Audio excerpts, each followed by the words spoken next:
Ikaw din, Crane. Akala mo ba makakaligtas ka, bata?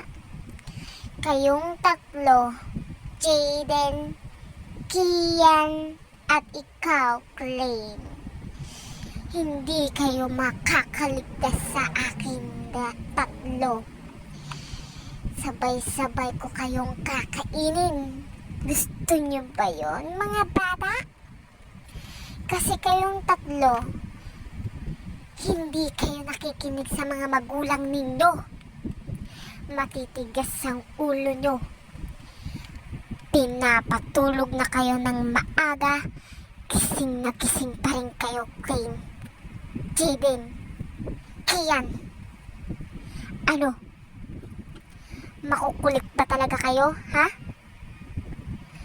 Pag kinuha ko kayo, hindi ko na kayo ibabalik sa mga magulang nyo. Kasi mga pasaway kayo. Hindi kayo natutulog ng maaga. Puro laro na lang ang inaatupag nyo, Jaden and Crane at Kian. Ano, Crane? Akala mo ba nakaligtas ka na? Hindi. Hindi ka makakaligtas. Akala mo siguro sila Jaden at Kian lang ang kukunin ko. Umasa ka ba? Siyempre pati ikaw.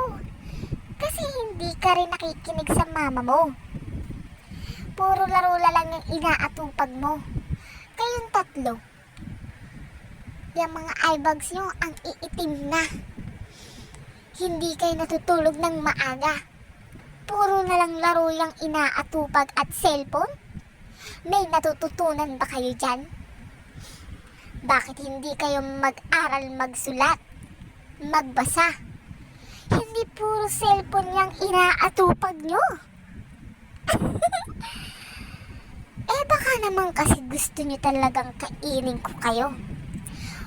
Lalabas ako dyan sa cellphone na yan. Yang ginagamit nyo, dyan ako lalabas. Kahit saan cellphone, lalabas ako.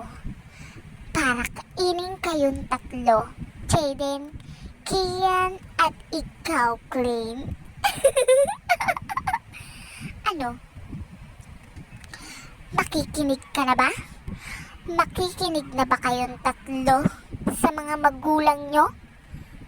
Hindi na ba kayo magiging pasaway